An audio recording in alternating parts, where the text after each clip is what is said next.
My name is Wilson Pondamali. I'm a freelance investigative journalist.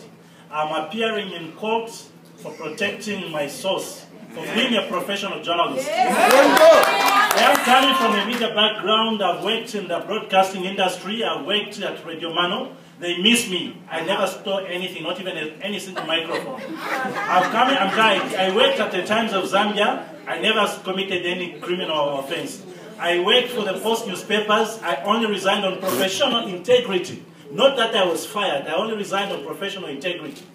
I have been a correspondent for the Daily Nation, and I love my job. I have been a correspondent for the Zambian Watchdog, and I love my job. I am digging deeper. I'm in court not because of a crime, because of being ethical. I'm not an executive journalist. I am on the field.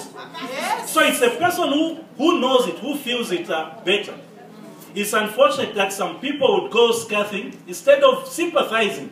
They have shown themselves what kind of people they are going to be. When you are in problems, they are going to laugh at you. I am going to be with you because I've heard you and I want to be with you. I will not speak anything more than that. Thank you very much.